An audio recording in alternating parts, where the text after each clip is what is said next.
2. May. 65. Dearest Suzie, how are you and the boys getting along? I hope that you all are getting along okay and enjoying your good long vacation from the old man. I'm anxiously awaiting that picture of Brett, and I still want one of you too. We worked today. Well, we didn't really work. We went out and flew in circles covering some Navy planes on a bombing run. It was quite a sight to see those jets dropping their 500-pound bombs all over the place.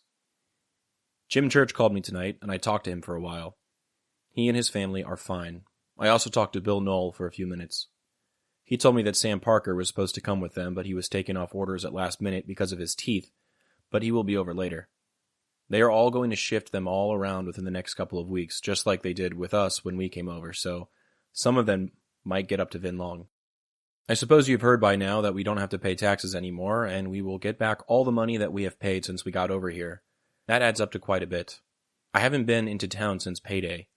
I'm going to try and get in tomorrow night. There's nothing nice in our PX, so if you don't get a Mother's Day present by Mother's Day, don't worry. I will have you something on the way. Well, I know you wouldn't worry about it, but at least now you know that I haven't forgotten and I am thinking of you. I still haven't heard from Minnie. How is she getting along now? I haven't seen Sandy yet either. Kiss the boys for me and tell them that I miss them. And you take care of yourself and just remember that I love you and miss you very much. I think of you all constantly. All my love. Bill. P.S. I'm throwing in some slides of Charlie. Thought the boys might enjoy them. Bill. In today's letter, Popi doesn't talk about combat or chaos. He doesn't talk about trauma or grief. He talks about circles. Specifically, flying in them. On May 2nd, he flew cover for a Navy bombing run. He describes it with quiet awe. Flying in lazy loops while jets dropped 500-pound bombs all over the place. Quite a sight, he calls it. I imagine the sound of the explosions, the sharp contrast between his hovering Huey and the thunder of jets streaking overhead, fire and smoke below. And that simple description opens the door to something larger. The complicated relationship between the different branches of the U.S. military during the Vietnam War. Popi, an Army pilot, would have been flying low and slow, providing overwatch and support while faster, more heavily armed Navy aircraft carried out precision bombing. At that point in 1965, the Navy had several aircraft capable of dropping 500-pound bombs. The A-1 Sky Raider was one of the most widely used. It was old-fashioned by jet age standards, propeller-driven, single-seater, but incredibly reliable. It could loiter over a target longer than any jet, making it perfect for close air support. Then there was the A-3 Sky Warrior, a much heavier attack aircraft, and the A-6 Intruder, a sleek, all-weather bomber built for low-level night attacks. Any of these could have been part of the mission Popi was covering that day. But what's interesting to me here isn't just the firepower, it's the collaboration. Huey's from the Army flying beneath Navy jets, coordinated fire support in a war that demanded it but didn't always deliver. Because while all branches of the military were technically on the same side, the Vietnam War laid bare just how difficult it was to fight a joint war. Each branch had its own goals, its own command structure, its own strategic playbook. The Army prioritized mobility and control of the countryside. The Navy focused on offshore bombardment and aviation support. The Air Force wanted to win the war from the sky. And the Marines, often functioning as their own hybrid force, tended to do whatever was required, wherever they were needed. In theory, they worked together. In practice, they often competed over equipment, mission control, and tactical vision. For soldiers and pilots like Popi, it meant living inside a constantly shifting, sometimes confusing battlefield where the rules weren't always clear, and your closest support might belong to a different chain of command entirely. And yet, there he was, flying in circles, doing his part, watching jets do theirs. No drama, no fanfare, just a quiet account of a mission where nothing went wrong. Meanwhile, just 3 days before, he was asking armored personnel carriers to help him find a dead soldier. The rest of the letter is typical. Popi mentions friends like Jim Church and Bill Knoll, questions Suzie's relatives, and makes a quick financial note about taxes being refunded. He also makes a reminder that he hasn't forgotten Mother's Day. And at the very end, he provides a small gift. A few slides of Charlie, tossed in with the letter for the boys to enjoy. But the brief moment with the Navy jets lingers around because it reminds us that Popi's experience wasn't isolated. It was deeply entangled with the broader machinery of war, machinery that spanned oceans and branches, strategies and egos, personalities and policies. He might have only seen one piece of it, but he helped make the whole thing move. The photo I chose for today shows a few islands in the ocean from the air. Though Popi doesn't say where he was supporting the jets, perhaps it was on the coast. It was with the Navy, after all.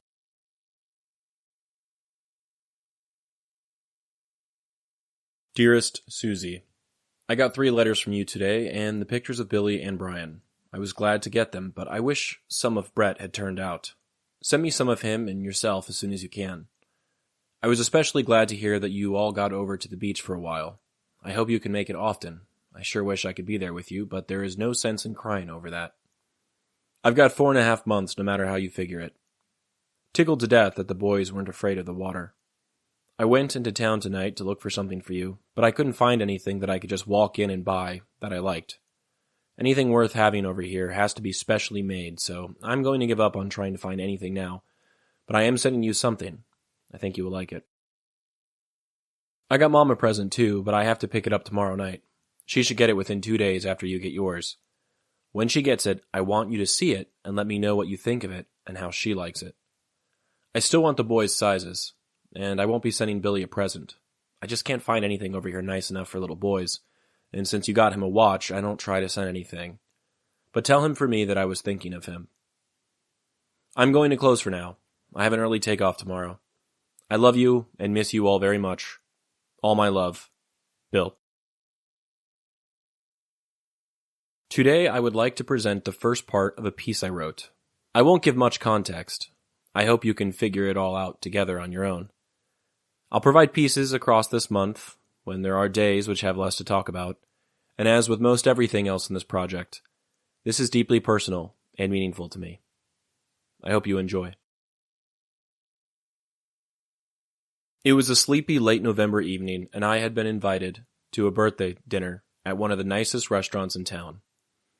It was a part of a popular regional chain of high-end restaurants that was built prioritizing a close proximity to the nicest neighborhoods north of Orlando, ones that oftentimes boasted residency of Magic basketball players, former Hollywood celebrities, and ambulance-chasing lawyers who plastered their faces on billboards dotting the East Coast.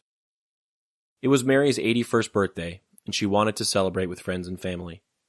I had become close to Mary, her daughter Lisa, and her son-in-law Tim. Tim and Lisa have 2 children about my age who moved away years ago, and Mary was staying with them for the winter to escape the cold in the north. She splits time between her kids and was admittedly happy to spend her birthday, Thanksgiving, Christmas, and New Year's in Florida. She is a funny woman, with the kind of wise perspective that a second-generation American can have, who was raised in New Jersey and lived most of her life in the South, with a husband in the military and 4 kids. She liked me and wanted me around. Her daughter and son-in-law are blue-collar. Neither have college degrees. Tim owns a small but generally prosperous construction business, and Lisa raised her kids until they were old enough to drive and then found some corporate position in HR. They had both went to high school in Orlando and never left, moving to the suburbs in Sanford to raise their kids. It was safer and not as expensive. They liked the area for the most part, but always dreamed of moving closer to the coast. Tim was able to afford the meal at the nice restaurant for the family because he had traded work on the building's facade for gift cards, an arrangement he often made so they could enjoy the finer things life had to offer. I knew Tim and Lisa's kids growing up and reconnected with the family in downtown Sanford once at a street fair. They reminded me of my parents. I sat next to Mary at the dinner, doing my best to act like the price tag of the salad and fish I ordered weren't a bit out of my price range. They and their friends spoke generally about their lives and how work had been going. Eventually, Mary turned to me and said, "Alex, you know I really like your writing, right?" The compliment certainly took me by surprise. I had shown the 3 of them some of my work so they could be familiar with the type of research I do and see how I might one day write about them if they let me spend time with some of them. "Well, yes, thank you, Miss Mary. I really appreciate that."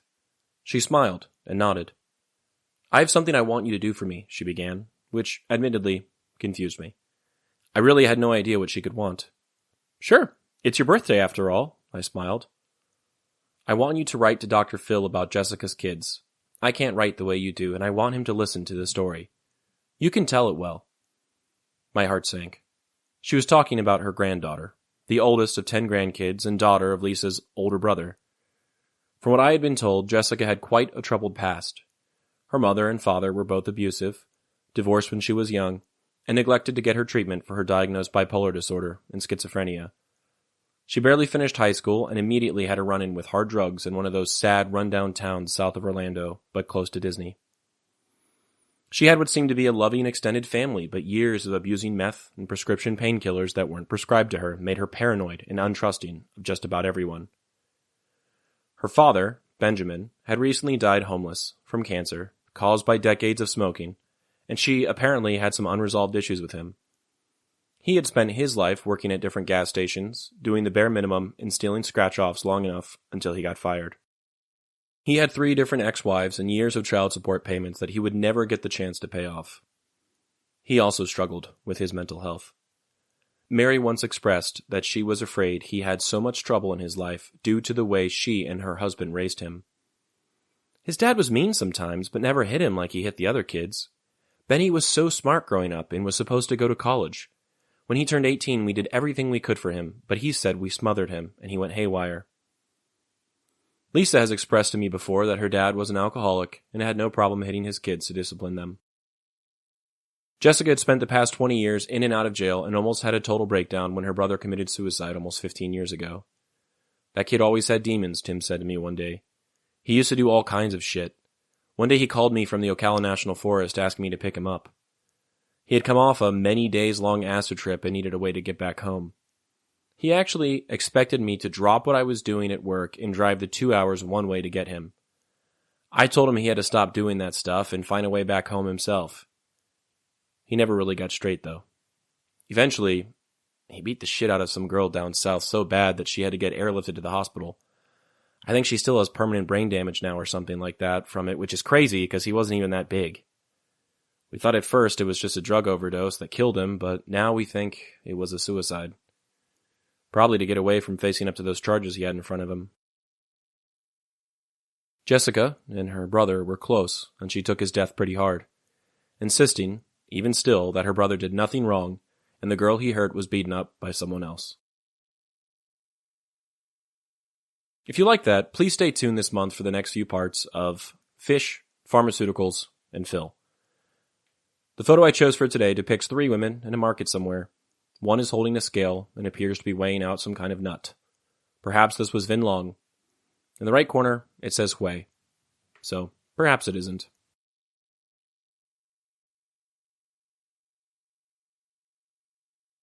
May 5, 1965.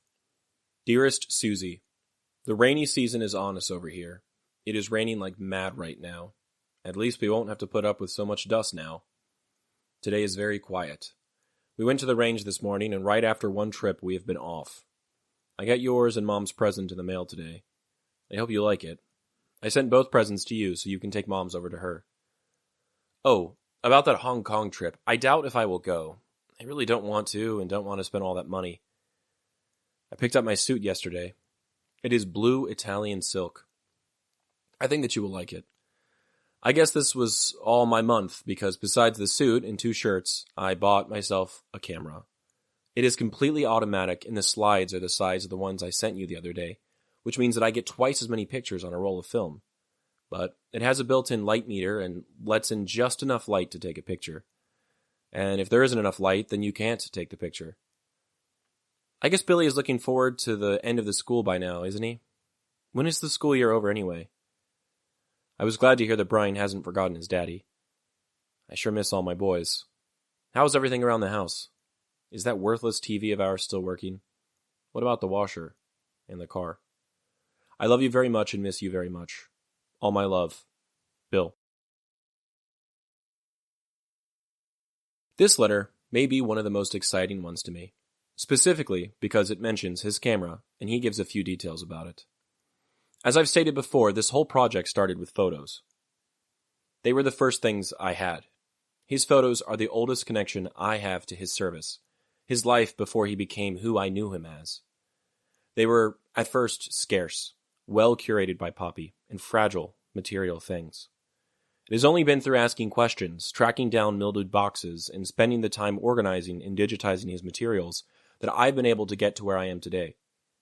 From his photos came the letters, which may actually grow in number soon, as well as all of the souvenirs which I've been given by Meemaw since the start of this work. One thing that was always missing for me, though, was his camera. I knew he was taking photos, I just didn't know with what. I asked Meemaw about that a few years ago, and in response, she gave me a point-and-shoot early digital camera that Popi owned. "Is that right?" she asked, handing it to me. "Could that be the one he used in Vietnam?" I smiled and politely responded by saying, probably not, but thanks.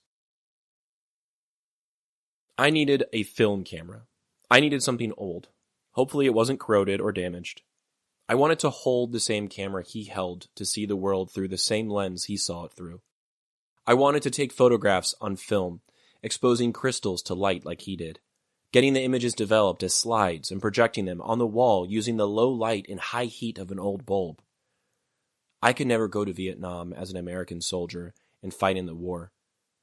I could never be a part of my family in the 60s. But I could take a photograph.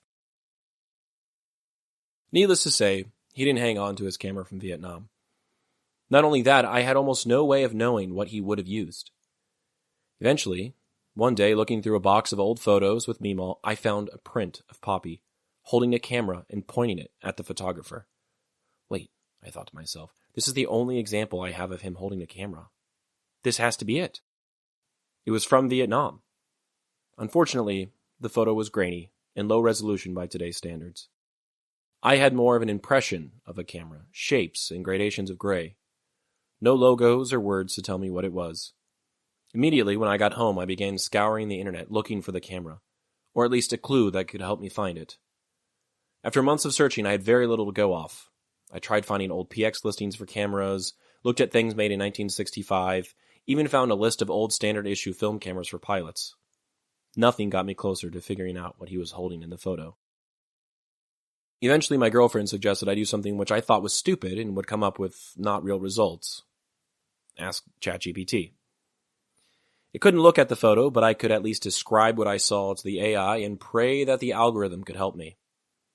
Ultimately, I spent about a few hours going back and forth, refining my description and searching for the cameras online it suggested without getting anywhere.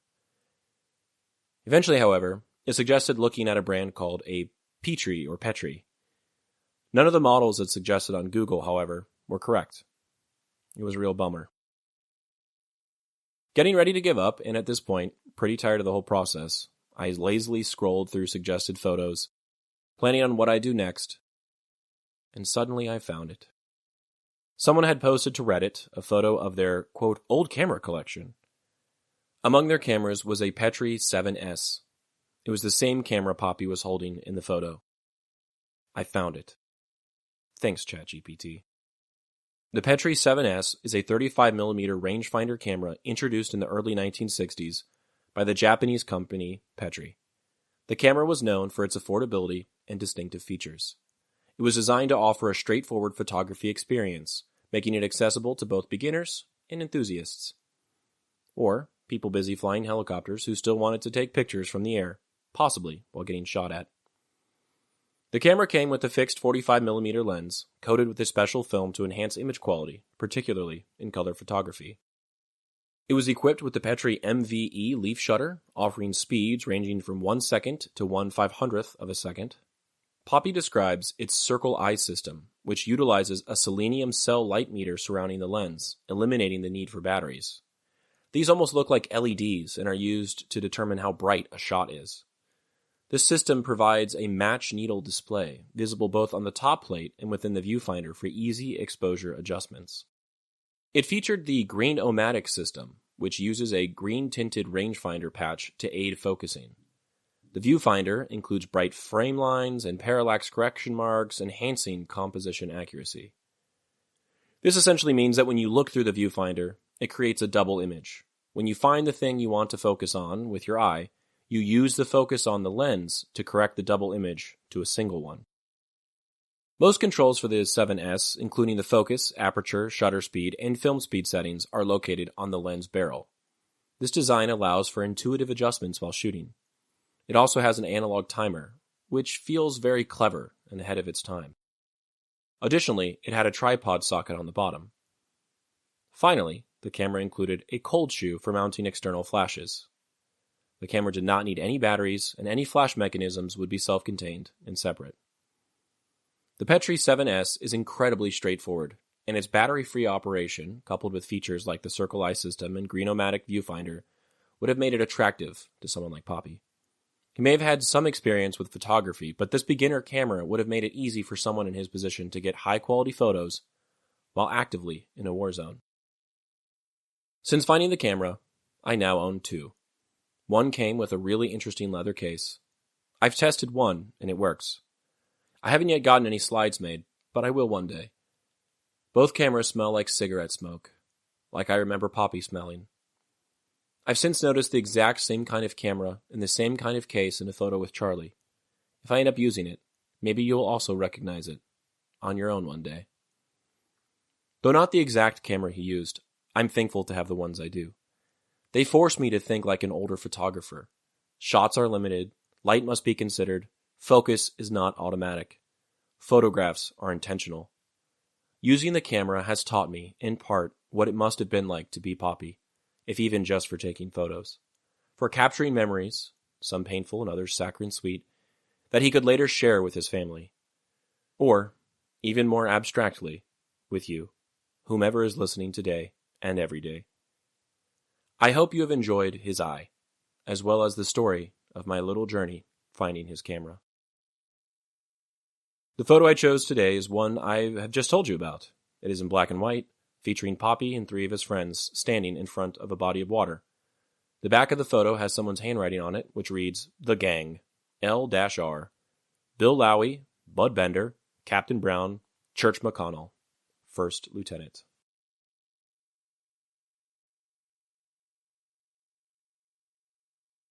(7) May. Dearest Suzie, I hope you are feeling better by now. I guess that flu was what caused your headaches, huh? Did you go to the doctors to find out what was causing them? Things are beginning to move over here again. The VC are causing quite a bit of trouble in our area. We are nearing the rainy season now, and that is the time that the VC like best. They can get around better. We got called out yesterday to help an outpost that was under attack. I was busy giving a check ride, so I didn't go. The platoon was out till 8 o'clock last night and got 6 ships shot up. Nobody got hurt, though. We are just on standby today. So far, nothing has come up. It is 3:30 in the afternoon now. I'm just sitting here listening to Country Corner on AFN. Oh yes, congratulations, Graceful, on getting bleach in your eye. What did you do for an encore? How about conking your nose on the trunk of the car for an encore?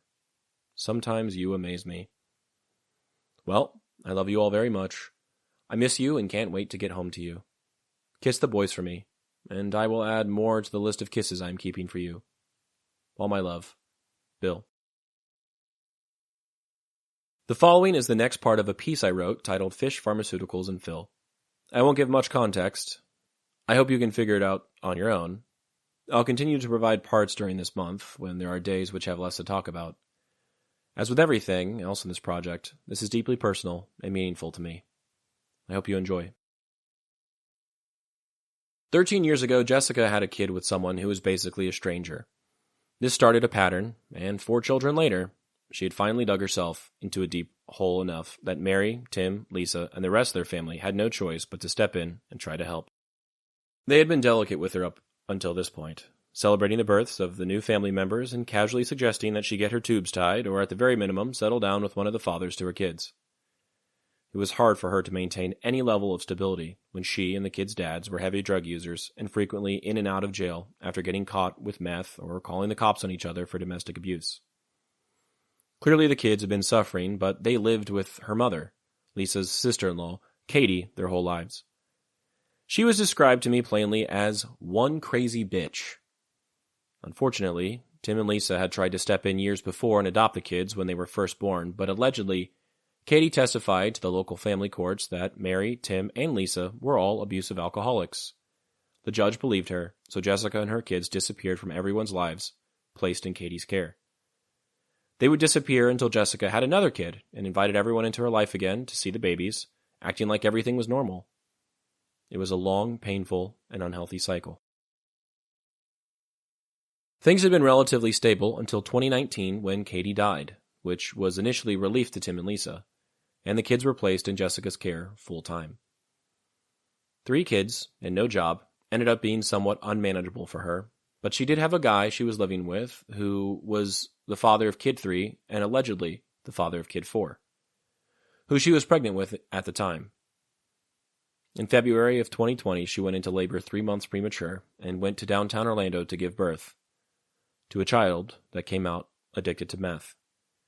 She called her aunt and uncle, inviting them to see her and asking them to take her 2 oldest kids temporarily while she was in and out of the hospital. Knowing the situation, Tim and Lisa were hesitant but willing to oblige for the good of the children. Let's just say that things got messy when the lockdowns began a month later. It took Jessica many days to give birth to kid 4, and due to the circumstances of the birth, there was a long road to recovery ahead of the baby if it had any chance of survival. She by no means would be able to take care of the 2 oldest. It was out of the question. The pandemic, daily trips to see the baby, and total lack of income made it impossible for her to even consider asking for her kids back. Eventually, Tim and Lisa enrolled them in a school nearby and did their best to raise 2 kids they barely knew during a once-in-a-lifetime global pandemic. Let's just say it was tough, Lisa once told me.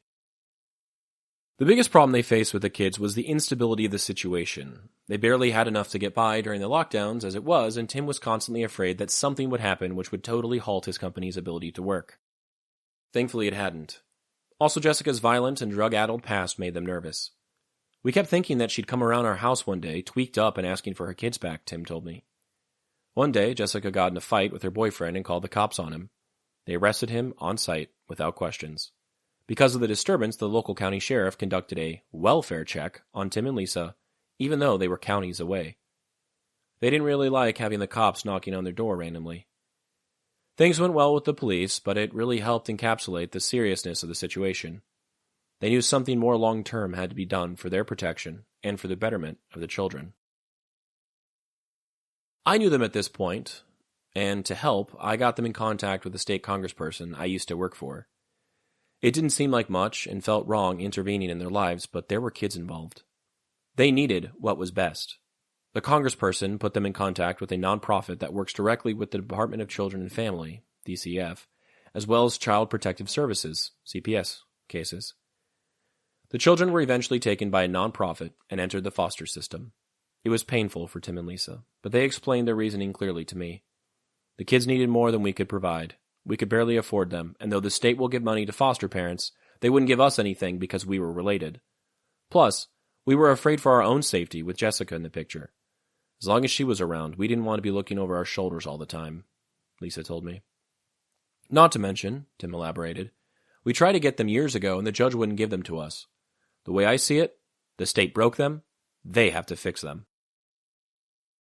Kid 1 had some anger management and developmental issues and stayed in the foster home for a night until the family kindly asked that he go somewhere else. It only took him threatening the life out of the foster father once for the family to realize the arrangement probably wouldn't work out. The caseworker took him to a group home meant for kids like him. Kid 2 stayed with that foster family, which was generally spoken about like a good thing, except for the fact that the family was black, which, Mary admitted, bothered her, explaining that it must just be her age that made her weird about it, and that they wouldn't let her read Harry Potter, her favorite book series. Their pastor said it was demonic. Well, if she's not getting abused, that's good, right? I said to the family. Yeah, basically, replied Tim. The youngest 2 were shopped around to different members of their father's family, who they stayed with for a time, until finally Kid 3 went to live with Kid 2, and Kid 4 went to a young couple who wanted a baby but couldn't conceive. Everyone says Kid 4 is the luckiest of them all. If you like that, please stay tuned this month for the next few parts of Fish Pharmaceuticals and Phil. The photo I chose for today seems to depict a road leading into a town or a settlement of some sort. The road is paved. On either side are power or communication lines. On the side of the road is a group of huts or houses which appear to be made of wood or reed. In the distance is a mountain.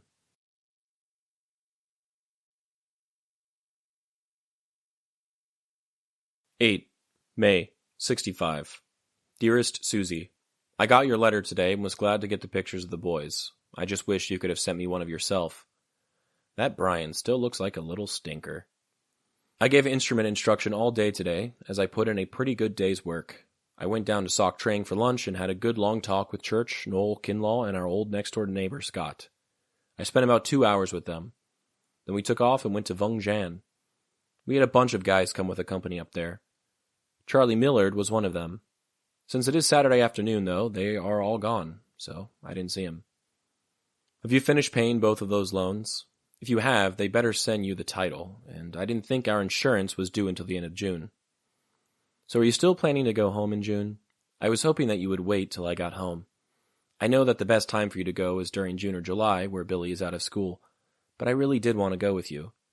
I won't try to stop you from going because I can't think of a single reason why you should not. I will worry about you driving that far, but that is no excuse for saying don't go, if you drive carefully. I guess the main thing that bothers me is that I wanted to be with you to show off our boys, and I guess to show off myself a little bit too. After all, a combat veteran with a chest full of medals and war stories just naturally likes to show off. But if you are bound to go in June, then you go with my blessings. Just be careful.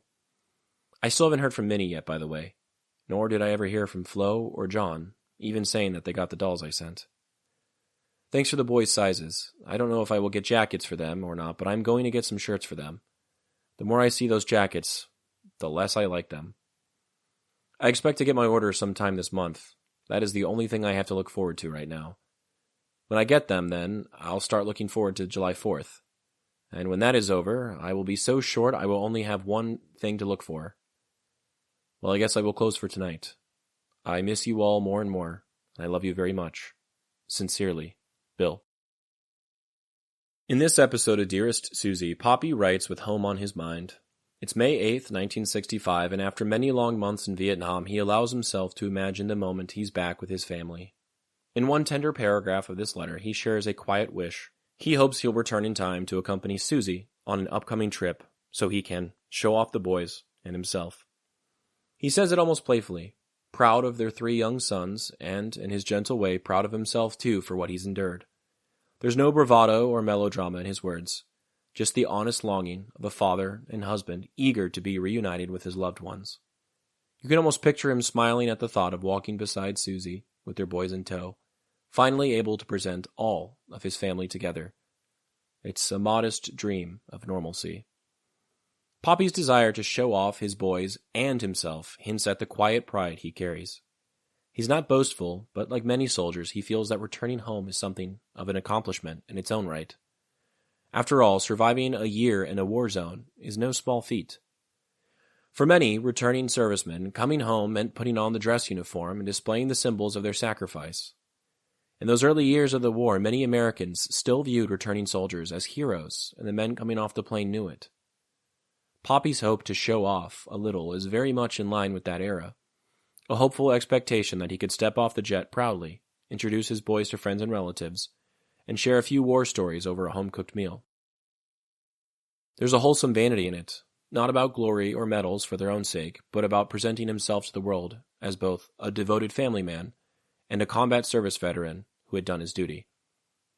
The uniform that set combat veterans apart in Vietnam would set them apart at home, too, in ways they weren't sure about. Would the kids recognize them after so many months away? How much had Popi's sons grown? Would he still know how to be dad rather than Officer Lowy? In the wider context of 1965, most Vietnam veterans returned individually rather than with their units, often on lone flights back to the U.S. They went from all the chaos of combat to the calm of home in a matter of days, a jarring transition. Many recall stepping off the plane to find life at home had moved on. Children were taller, new songs were on the radio, neighbors had come and gone. One study of Vietnam vets notes that upon coming home, a soldier often felt, quote, a sense of uncertainty and alienation in civilian society. It could take time to adjust to mundane routines after the intensity of war. For Popi, there may also have been the lingering weight of what he experienced in Vietnam. By May, he had lost friends in combat and seen things he could never forget. Coming home meant relief and rejoicing, but it also meant carrying those memories into a world that might not fully understand them. There's a reason he wants to quietly show himself off alongside his boys, rather than burst in with dramatic tales of heroism. His pride is tempered by everything he's seen and done. By focusing on that image of accompanying Mima on her trip, Popi allows himself a moment of hopeful projection. It's as if he's picturing a scene in the near future. Suzie and the boys showing up proudly with him on her arm, introducing him to friends or relatives who haven't seen him since he shipped out. In that vision, he's not a soldier in a faraway war. He's a husband and a father right where he belongs, bragging about his kids, and maybe blushing a bit as Suzie brags about him. It's a humble daydream, but a powerful one. And as listeners, knowing the history, we feel the emotional resonance of that moment. We know thousands of others, young men in Vietnam, were harboring the same dream of home, counting their own days, polishing their boots for the last time in country. We also know that for some, reunions would be complicated, or even bittersweet. The photo I chose for today depicts 6 guys sitting in front of a hooch. 4 are in bathing suits and flip-flops, some with towels draped over their shoulders. They are clearly relaxing, possibly about to go for a swim or a suntan, like Popi has mentioned doing before. Perhaps these are his friends he went and got lunch with on this day.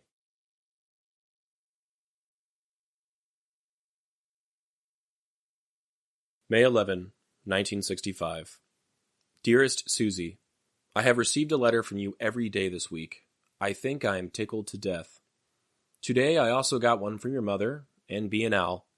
Al even took the effort to write a whole page. It was nice hearing from them. This has been a busy week for me. We had all these new people come in, and they've had to get them all straightened out. Plus, I've been teaching a guy how to fly instruments in a helicopter, and he passed his check ride yesterday, so I feel real good about that. We're having a party tomorrow night for some people that we have going home, so this morning I had to go to Saigon to get the meat for the party. When I got back, everybody had moved out to Benoit, where those 5 Americans were killed today.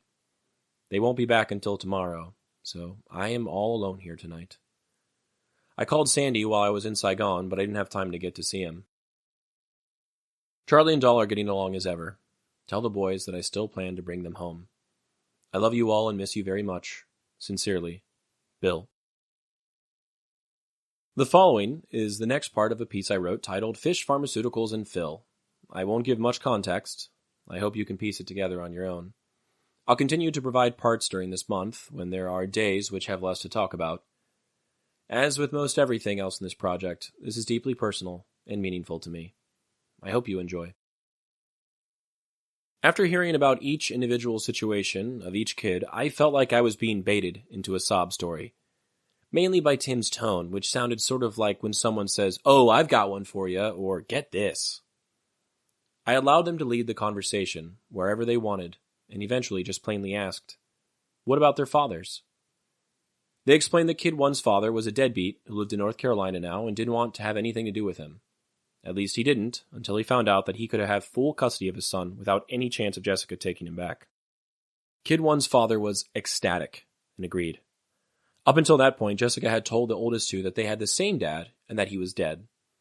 Kid 1 was told by the caseworkers that his dad was still alive and that he would, after all, get to go live with him. This changed his whole demeanor for a few days. That is until a week later when his dad got in a car accident and died for real. I can't imagine what that did to Kid 1's trust in the caseworkers or his mother. The story about Kid 2's dad was true. He was dead. He killed himself in prison after getting convicted for maybe pedophilia? As Tim and Lisa understood it, the guy had touched one of his other kids? Maybe? Kid 2 didn't know about her dad or the existence of many half-siblings. The 2 youngest kids had the same dad, and he was, to no surprise, also a deadbeat, but had a house in town where Jessica lived with her family. The 2 of them had their problems, but he did tell Tim and Lisa multiple times that he really loved Jessie. One day, when Jessica was up in Orlando with the baby, and before Kid 3 was given to the foster family, he was mowing the lawn in the hot Florida sun. He went to get a drink of water and died from a heart attack in front of Kid 3. I took the bait, and it did not disappoint. The story for every kid's father was pretty tragic. They really had no one. Their grandparents were dead. Who knows about the grandparents on the father's sides? Their fathers were dead, and it was clear that their mother would pretty much never get things together.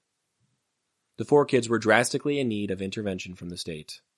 If our social safety nets, child protective services, and departments of children and family existed for one purpose, this pretty much seemed like it. All that being said, Tim and Lisa hated the way things were going with the state. They explained the complicated arrangement between state agencies like DCF and CPS, the judicial system, and nonprofit organizations that are paid by the government to act as caseworkers and guardians ad litem for children who are in these types of situations.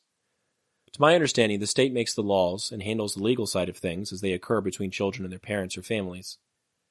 Once a child is removed from a home, they are given to one of many nonprofit organizations across the state that employ caseworkers who put the children in contact with foster homes or group homes, which are willing and able to take the kids, sometimes temporarily and other times permanently. These organizations are responsible for overseeing the care of the children until there can be a court date set for a parent or family so they can try and get their kids back from the state. Oftentimes, I was told, the judges are lenient and hate to see mothers separated from their children, even when they are clearly bad for them. It was explained to me that, quote, Jessica is so manipulative. She'll take her meds and get clean a few days before, so she's clear-headed and looks like she's trying to improve her life. The judge pretty much always falls for it. End quote. If the kids are given back, the parents will still sometimes be given orders for classes they need to take, phrased as development plans, or they will have to pass drug tests. Due to the pandemic, Jessica got away with not completing any of her development plans. When the caseworkers would do surprise visits, she would always somehow manage to pass them, like the time they visited and checked to see if there was food in the house. There was, but it belonged to her roommate, and she lied about it to the state for things to look good. Eventually, because the group homes were not meant to be long-term, Kid 1 was given back to his mother. When he was with the group home, his grades improved, he lost some weight because he wasn't eating McDonald's 5 times a week like usual. He made friends and apparently always sounded very happy on the phone.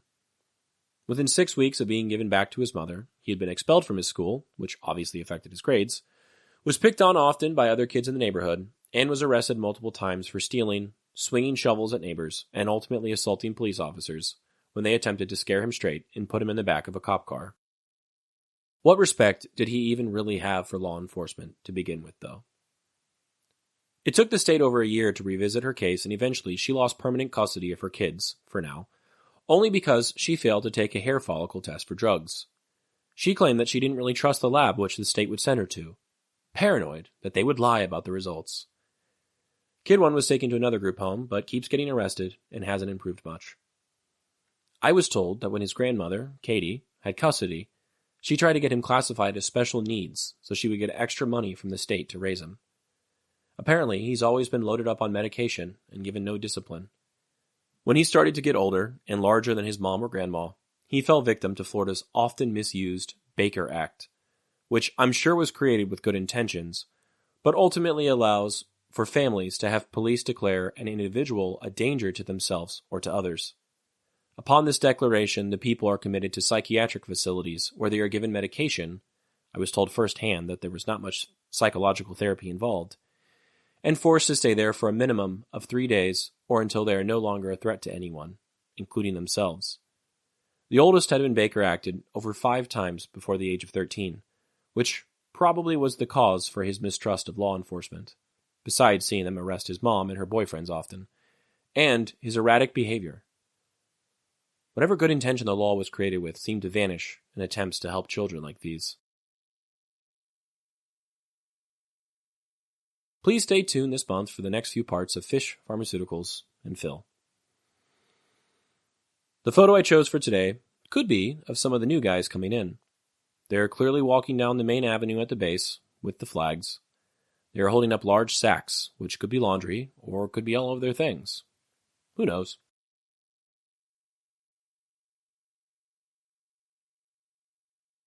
Dearest Suzie, I received 2 letters from you today and was real ashamed of myself for not writing more often. My only defense is that we are very busy right now. For instance, today we took off at 06:30 and flew all day until 11 o'clock tonight. It is midnight now and I still have a lot of work to do before I can go to bed, and we have a takeoff at 0600 tomorrow morning. I can't remember when I have been as tired as I am tonight. It was a profitable day today, though.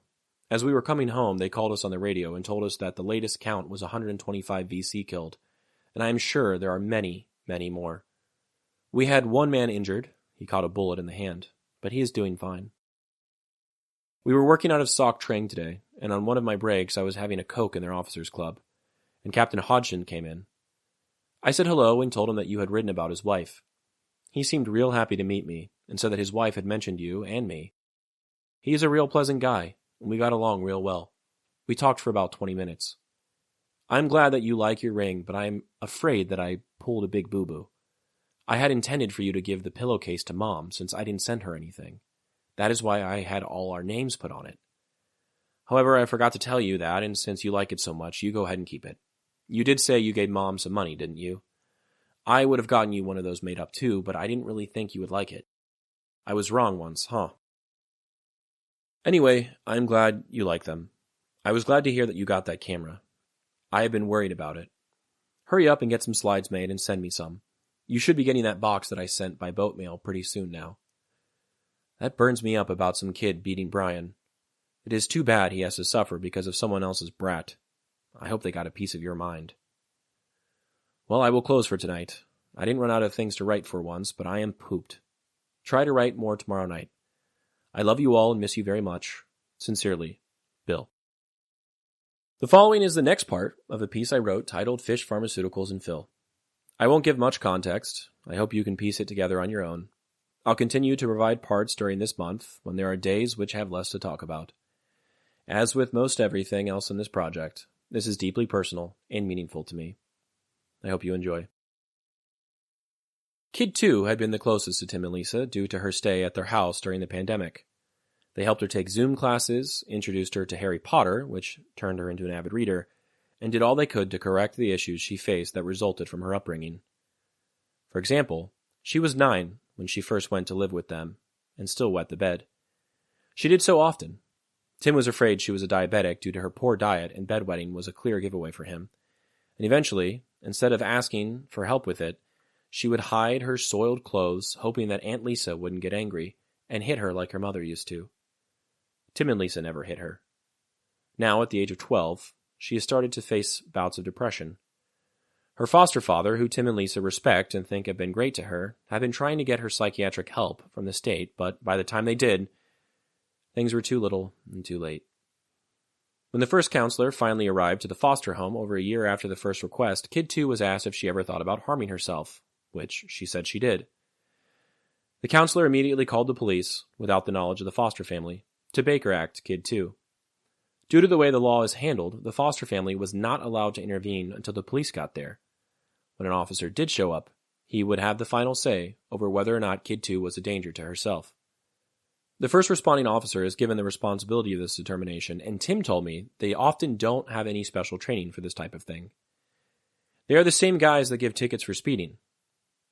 The foster father told Tim that the police officer who had her committed likely saw a little white girl with a black family and just naturally assumed something wasn't right. Tim and Lisa believed him. At the facility, Kid 2 is given Prozac and melatonin because apparently people who have been taken to sterile facilities and loaded up with medication have a hard time sleeping, and eventually was released long past the minimum 3 days.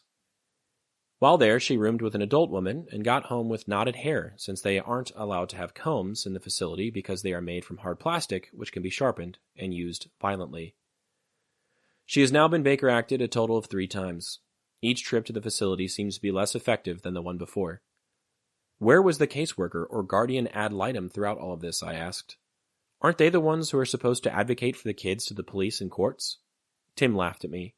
They're nowhere to be found. When she got out of the facility the last time, they called us a bunch. It was only to say that her foster father created an unsuitable environment for her to live in and ask us if we'd take her back. When I asked if he created an unsuitable environment for Kid 3, I got no answer. They just want to place the kids and be done with the whole thing. They don't actually care what happens to them. Her foster father and I think that they only say it's unsuitable because he doesn't want to give her the Prozac they prescribed and instead just wants to get her actual therapy to help her work through her problems. Why would they want to drug up kids? That's how her mom got started down the path she's on. After the third Baker Act, Tim started to think that Kid 2 wasn't actually suicidal and was just craving attention from her mother, hoping that eventually she would call and ask if she's okay. She hadn't yet. All of this has been immensely taxing on the family, particularly for Mary. She once explained to me how she saw herself in the kids. Being a second-generation Eastern European in the North, she didn't have a social safety net besides her family. Her father was the town drunk, and her mother, quote, got taken to the loony bin all the time. Eventually her grandmother, who didn't speak English, reluctantly agreed to take her. Her grandfather used to beat her because she was a reminder of her parents. I can't give up on these kids because I know what they're going through, she once told me. The same thing happened to me, and if it wasn't for my sister, who was 16 years older than me, who could eventually afford to raise me, I don't know where I'd be right now. Tim now despises the state's systems. He loves the Republican government that the state of Florida boasts proudly, but hates the way that these types of social welfare systems operate.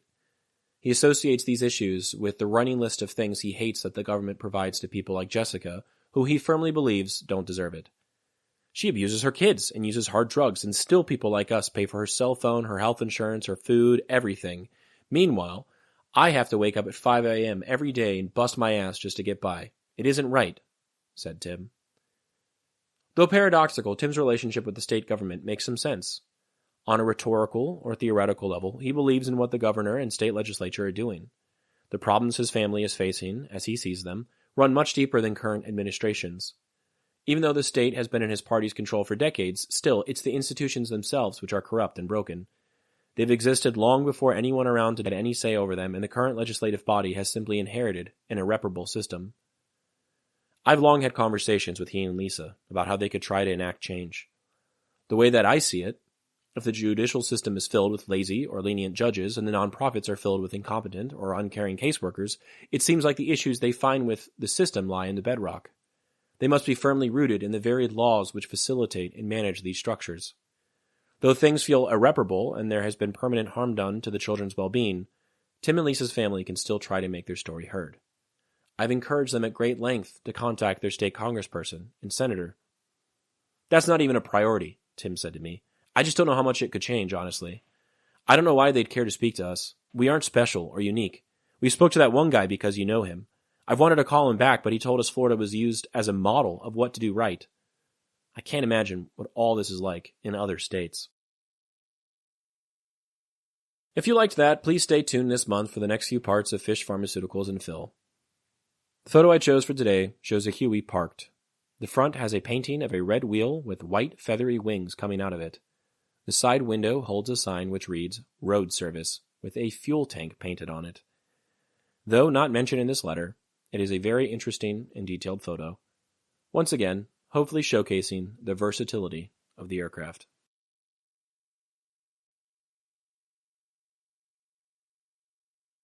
May 15, 1965.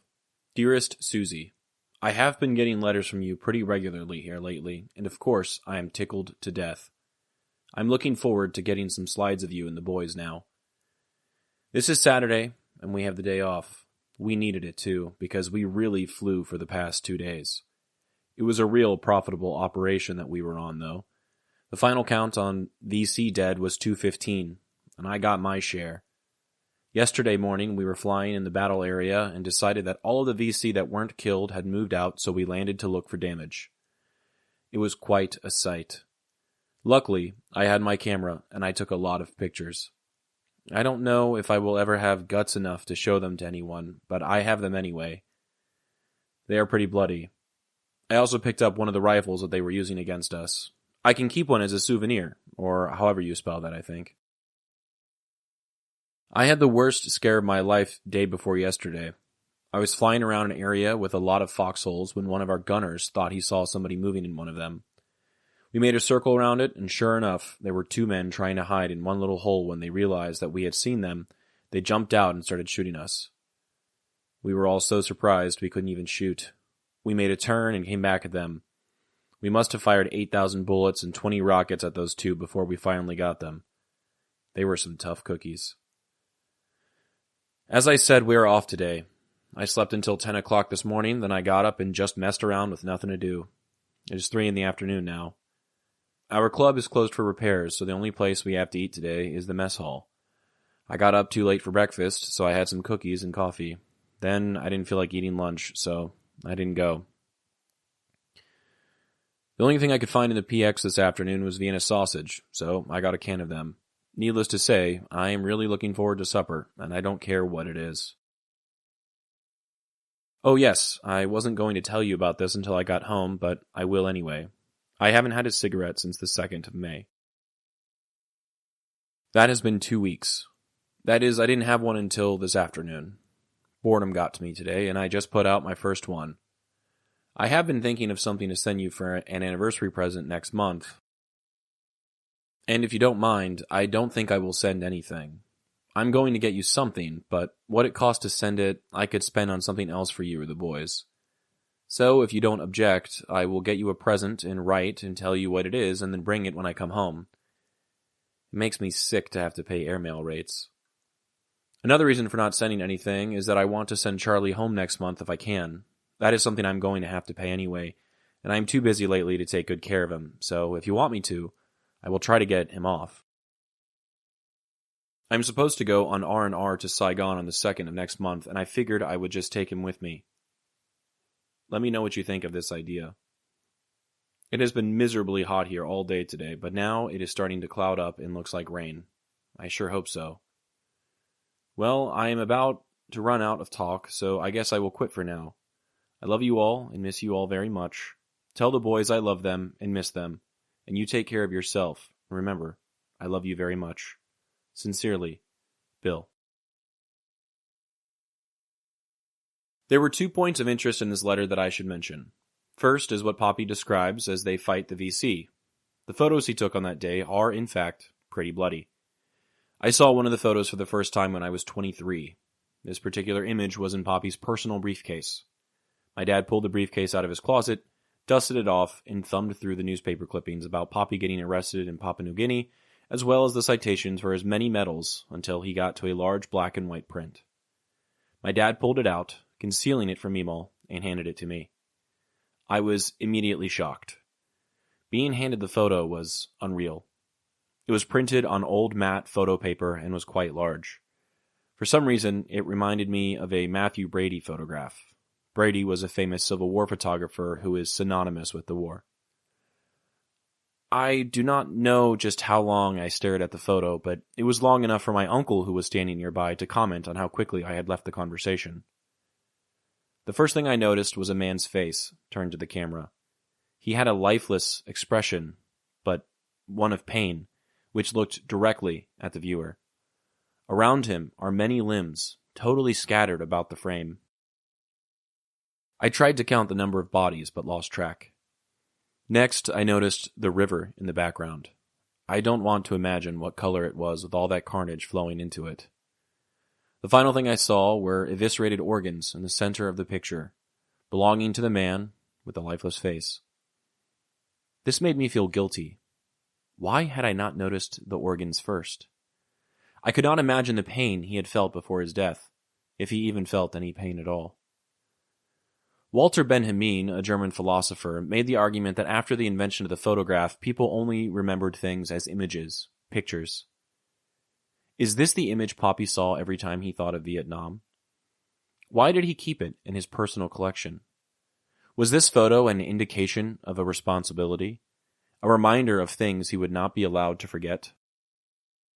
Things he could not forget if he tried? I could not find the slide for this photo. Where was the negative? Why only keep the print? Meemaw eventually chimed in. Is that one of Popi's black and white photos? I snapped back into reality. Yeah, I've never seen this before. She nodded. Me neither.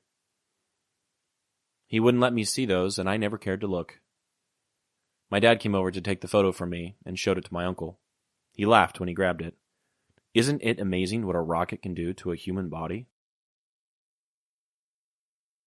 Besides this photo, there are a series of pictures in his collection of slides, many of which depict men who were tunnel rats getting smoked out of their holes in bombs.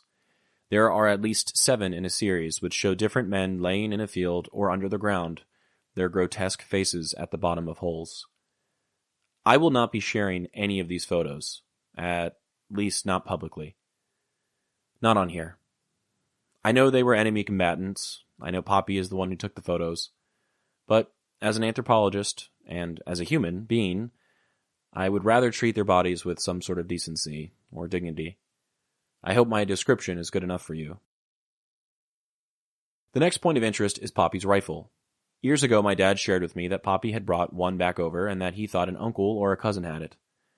I considered it lost and was happy to find, in Poppy's personal briefcase, the export paperwork from South Vietnam allowing him to take the rifle with him, written in Vietnamese. Google Translate helped me figure out what it said. Eventually, we found out one of my dad's brothers had it. Long story short, it finally made its way to me a few months ago. Up until that point, I knew very little about it, and when it was finally in my hands, I determined that it was a Mosin Nagant. The Mosin Nagant is a bolt-action rifle originally developed by the Imperial Russian Army in the late 19th century and widely used through both world wars. Chambered in 7.62 by 54 mm, it was rugged, reliable, and produced in massive quantities by the Soviet Union and its allies. By the time of the Vietnam War, the Mosin Nagant was largely considered outdated by modern military standards, yet it remained in widespread use among NVA and VC forces, particularly in its M91/30 sniper configuration and earlier infantry variants. These rifles were often provided by the USSR or China as part of Cold War military aid packages to communist-aligned forces. Poppy's rifle has a Russian maker's mark on it and is stamped indicating it was built in 1961. In Vietnam, Mosin Nagants were typically used by guerrilla units and rural fighters who favored their durability and the high power of the cartridge, especially in sniper or ambush roles. While not suited for rapid-fire engagements, they were ideal for hit-and-run tactics, long-range potshots, and nighttime harassment of U.S. and ARVN forces. American GIs frequently encountered Mosin Nagants when sweeping enemy positions, and many were brought back to the U.S. as war trophies. Their presence in the conflict is a reminder that even by the 1960s, the tools of war didn't have to be modern to be deadly effective, especially in the hands of a determined, resourceful enemy. The photo I chose for today depicts one of Poppy's friends at a range, holding a Mosin Nagant. It may be the one Poppy brought back home, but we can't be sure. It has a bayonet attached to the barrel. When Poppy brought his rifle back, he decided to get it nickel-plated, which I've been informed has hurt the value. Maybe to someone else, it's just as valuable to me.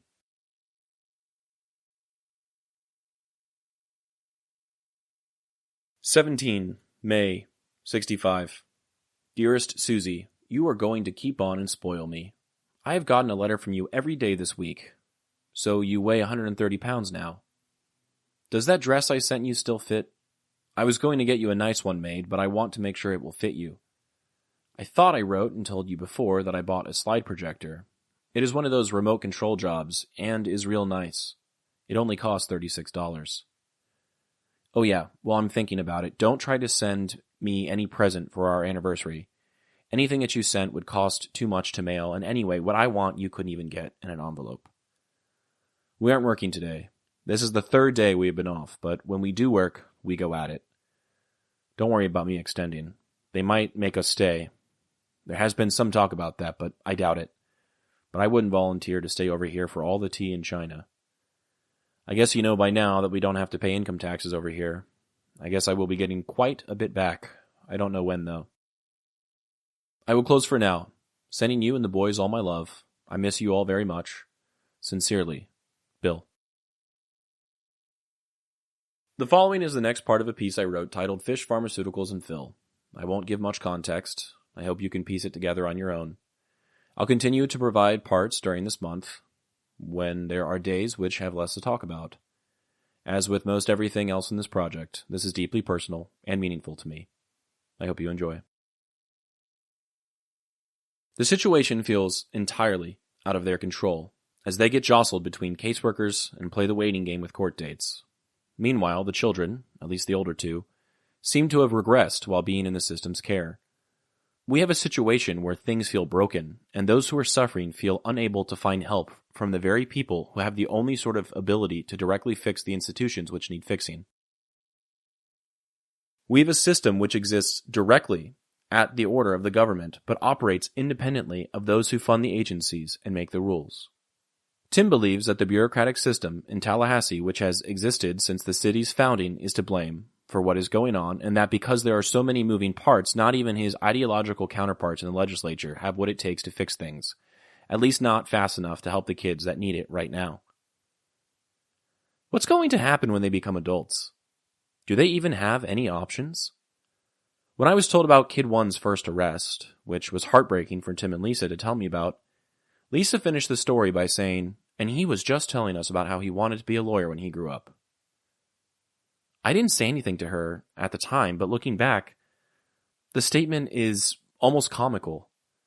He was born addicted to drugs, raised by an abusive grandmother, and now mother, and has been tossed around by this system. He hasn't had structure, and school is hard enough as it is without any of this. I don't think he ever had a chance of being a lawyer. The optimism and inability to see the situation for what it was intrigued me.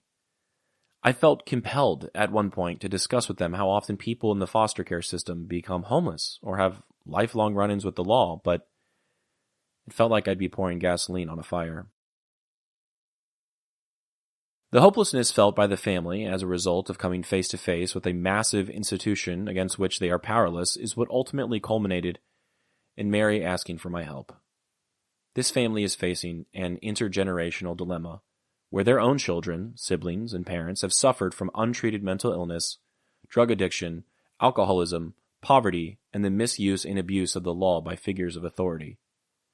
And now, those who have managed to stay on better paths and make healthier decisions than those closest to them still feel like they are being punished. Mary worked hard, raising her litter of kids, and is rewarded at the end of her life with the anxiety felt by someone unsure of what will happen to those most vulnerable in her large family, meanwhile dredging up ancient traumas she experienced in her childhood. Lisa and Tim, though initially trying to be accommodating and generous, have now been pulled into a whirlpool of time, energy, and emotion, constantly asked to right the wrongs they feel others committed, even when Lisa has other siblings who have not been involved at all. Face to face with all this, Mary thought to go to the one person in her whole life that she believed could actually make a difference, Dr. Phil. It hurts me to think of her solution to this situation, but it makes some sense. She knows his influence, and he is a doctor after all. She's seen him work miracles for years by sending bratty kids to the ranch, empowering those captured by drugs to attend rehab, and giving parents tips and tricks to help withstand the onslaught of the slings and arrows they experience when living with unruly kids. I didn't ask her how often Dr. Phil checks up with his former patients on his show, knowing how effective his work really is when the cameras aren't rolling. The parasocial relationship seemed to focus only on the positives. I instead asked what she expected would result from me writing Dr. Phil on her behalf. "Well, to start," she said, "you don't have to put your name on it. I'll say I wrote it. That way, you don't have to be involved. I don't want you to stake your reputation on something like this." I chuckled. "I'm not worried so much about myself, but go on." She looked around for approval from Tim and Lisa, but they were lost in another conversation. "I've seen a lot of people on there who aren't even half as bad as Jessica, and the stuff that's going on with her kids. I don't know why he wouldn't want to help." I nodded. "I see what you're saying, but what can Dr. Phil do that the state of Florida can't?" She looked incredulous. "What do you mean? They haven't been able to do anything. At the very least, he could bring attention to all this." "Sure, but would you even want him to bring attention to this? There are a lot of people involved here. If the kids are already being made fun of at school and having a rough time, how much worse could this make it?" She shook her head in protest. "He'd help them. He wouldn't make it worse, and maybe instead of arresting Jessica, he could get her real help." Another blow to my emotions. After everything, she just wanted to get her granddaughter what she thought was the proper help. There was still a chance for redemption. There was still a chance for good. Jessica was not lost. Things could be made right. Mary might have said this optimism stemmed from her Catholic upbringing coming out in practice. I would wager she was just a genuinely good person trying to keep her family together. I had to get Tim and Lisa's opinions. I locked eyes with Tim. "What do you guys think about this?" He looked at me quizzically. "About what?" "Miss Mary here wants me to write Dr. Phil on behalf of your family to help with Jessica and her kids." His head dropped. Lisa took a deep breath. "I thought we talked about this," she said to Mary. "We don't need to go to Dr. Phil. He couldn't do anything anyway. The problems Jessica has can't be fixed. She's been given enough chances to prove that. I interrupted. Has she? When was the last time she was in rehab? Like, real rehab. Thank you for listening. If you liked that, please stay tuned for the final part of Fish, Pharmaceuticals, and Phil. The photo I chose for today was taken in some town. In the foreground is a young man riding a bicycle. In the center of the image is a propaganda poster with a map of Vietnam on it. It is written in Vietnamese, but I may assume it is explaining the conflict and what people are doing.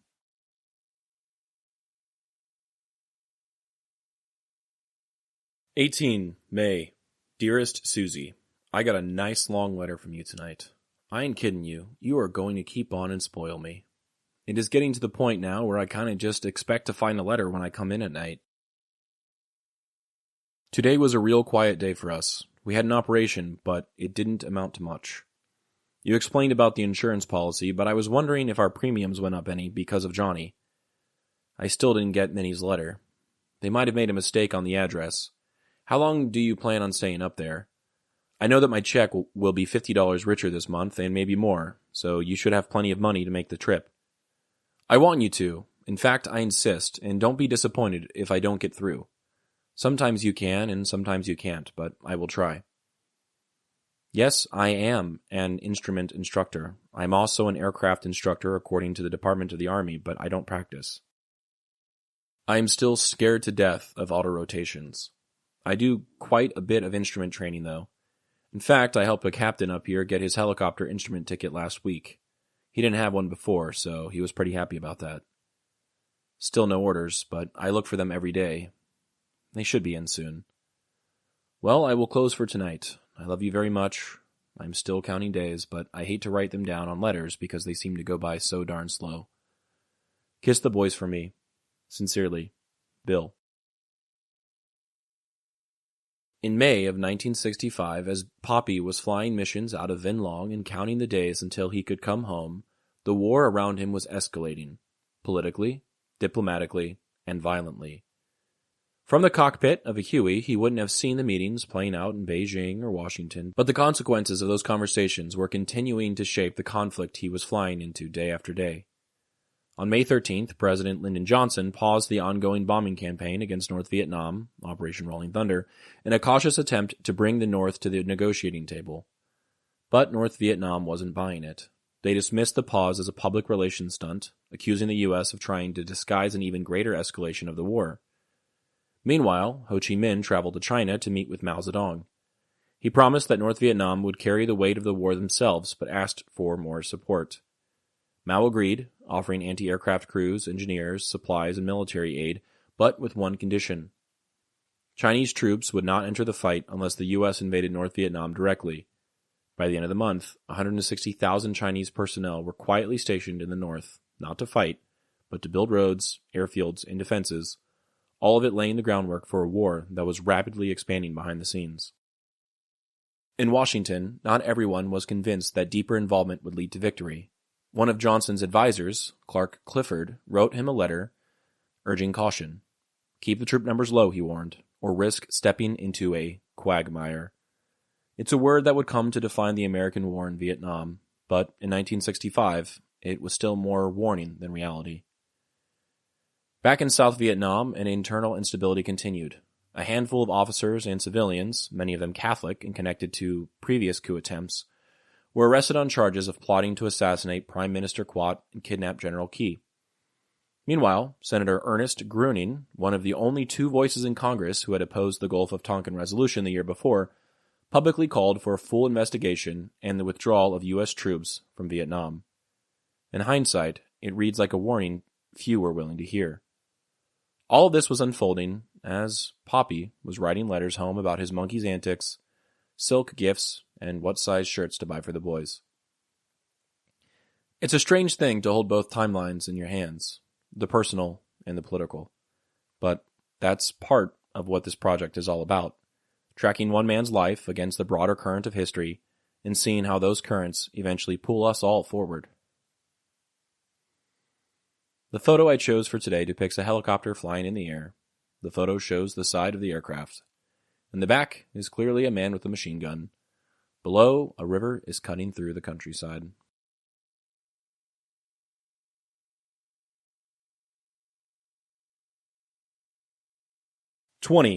May 65. Dearest Suzie, received your letter today with Billy's school paper. Looks to me like he is doing very well. That paper looked good. Tell him I am real proud of him. Glad to see you were able to get out for an afternoon.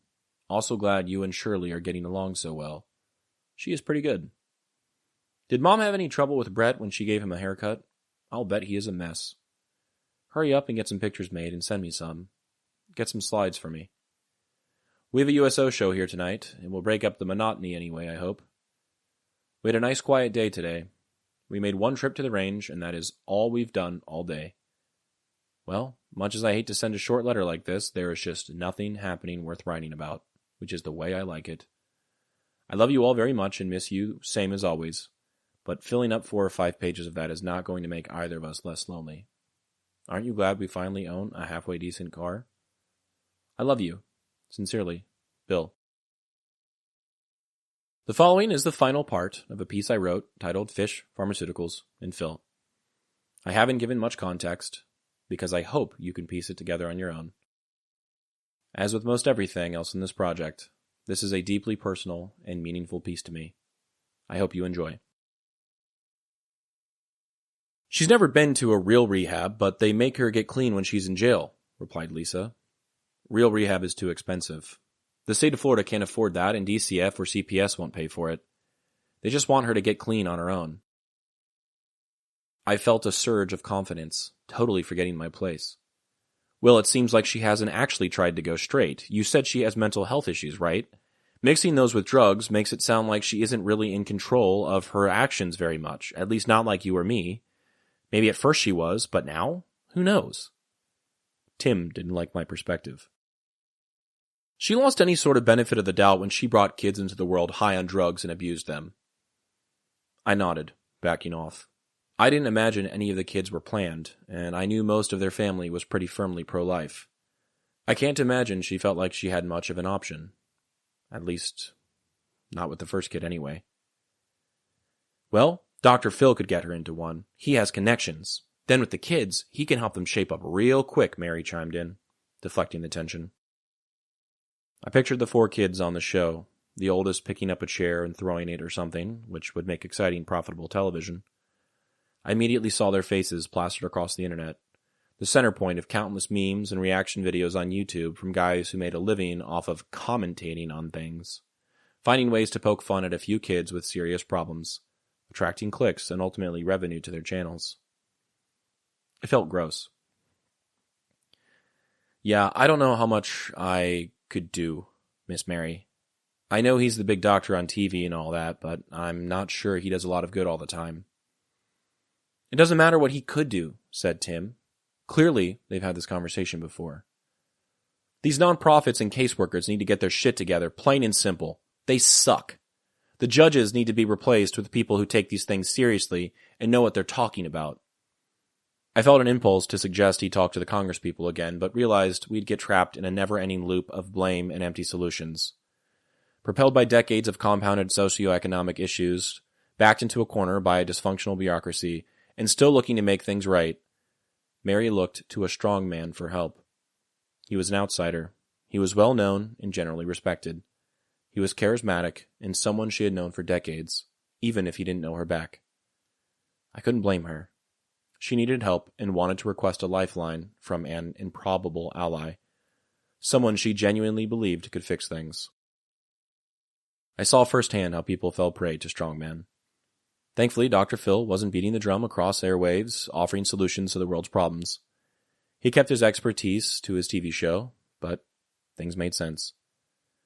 When the problems feel impossible to solve on your own, and like you're given no help by those who are tasked with helping you, you turn to outsiders.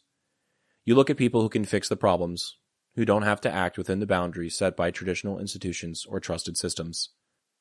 Dr. Phil could fix the kids. He had non-traditional means and didn't have to play by the rules. Maybe he would be crass, maybe honest. But maybe he wasn't much like the guys they normally saw on TV, in suits who made false promises every 2 years. Were you having problems? Have you done everything you can to solve them? Well, he could fix them for you. Look away and let him do his job. Don't worry about the means, how parading children on television and airing dirty laundry could have long-term effects on a completely vulnerable family. If publicity is the cost of a solution, pay it.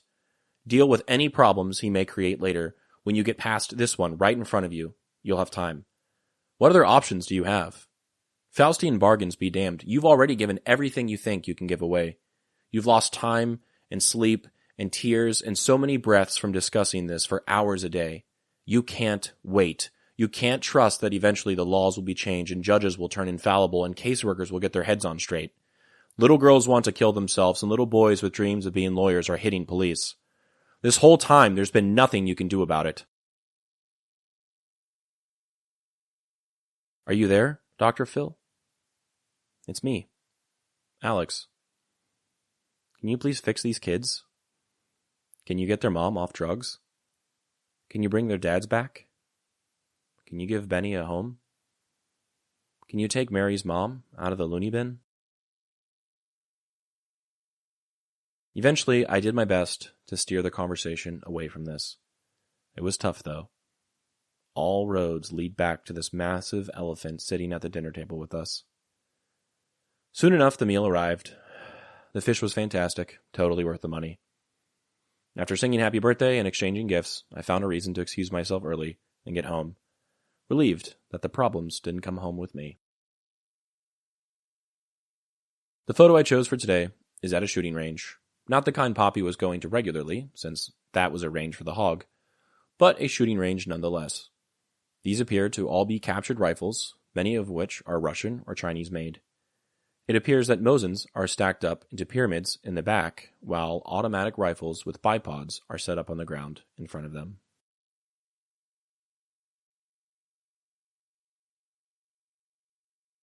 May 22, 1965. Dearest Suzie, I am still getting that letter a day. I love you for them. We have had another interesting mission yesterday and today. There is an island about 40 miles off the coast of Ha Tien. I think that town is on your map. And both Vietnam and Cambodia want it. So yesterday, the VN government put 2 battalions of troops out there and we went out to support them. It is a beautiful island with a real nice beach. Yesterday, we just went out and sat on standby, so we all went swimming and had a good time. Today, we did quite a bit of flying for them, so we didn't get any swimming, but it was still a good mission. I took a lot of slides. I'll send you some of them when I get them developed. I was just tickled to death with Billy. It is a pretty darn record not to miss a day of school. I want to get him a nice present for that. So I will tell you what I want to do, if it is all right with you. As I told you before, I will be getting a tax return, but I won't get it before the 1st of August, and it will amount to about $250. They have a real small portable TV in the Saigon PX. It cost $119, but it is real good. I have been thinking about one of them for him since I first saw them, but I didn't think I could ever get one. Now that I'm getting that check, I can see a way to do it, if you don't mind. If you don't mind me getting it, just write and let me know, and don't tell him. Just tell him that I will bring him a surprise. I went down the other day and had each one of the boys, and you, a blue shirt like me that I had myself made. Well, yours is a blouse. They are blue, short sleeve, with a white knight embroidered on the right side and initials on the left pocket. That is, mine and the boys have initials. Yours will have Sue on it. I used the sizes that you sent me, so I hope they all fit.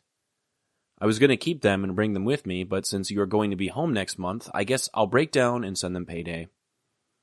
I keep saying I'm not going to send anything else airmail, but we both know better. The white knight that I had put on them is a sign that the platoon I was in before used. I thought it would look better than a snake. If you're wondering about the different ink in this letter, I keep about 3 different pens laying on my desk, and people keep walking in and talking to me, and I pick up a new pen each time. Well, I guess I will close for tonight. I still plan to try to call you when I go to Saigon. I love you all very much, and miss you too much. Tell Billy I am real proud of him for not missing any school. All my love, Bill. On May 22, 1965, Popi writes about a rare and surreal mission supporting the South Vietnamese troops on an island off the coast of Ha Tien, claimed by both Vietnam and Cambodia. The assignment, while politically tense, was unusually peaceful. A day of standby turned into a beach trip complete with swimming and snapshots. Popi describes the island as beautiful and relaxing, even as he acknowledges the geopolitical tug-of-war just beneath the surface. The next day brought more flying, but the memory of that quiet shoreline lingers, a moment of lightness in an otherwise heavy war. Back at base, he returns to the comforts of home through gift planning and pride in his son. Billy's perfect school attendance becomes the reason for a surprise, a portable TV from the Saigon PX, purchased with a future tax return. He also shares news of matching blue shirts, custom made with short sleeves, embroidered initials, and a white knight insignia chosen for meaning and memory. The letter blends warmth, humor, and the mundane with brief glimmers of something larger at play, echoing the strange contradictions that define Popi's time in Vietnam. I believe I've mentioned the shirts before, but they were one of the first artifacts I found while cleaning out Meemaw's trailer when she was moving out. She had all three of the boys' shirts left. Each one was small and blue and had their name embroidered on it. There was one for Billy, Brian, and Brett. No Bruce yet. He hadn't been born. I sent the one for Brett to his youngest daughter, my closest cousin. The one for Brian was sent to Brian. Who knows if he still has it. Since Billy has passed, and I didn't feel like I could trust any of his kids with his shirt, that one went to my dad. He wanted it anyway.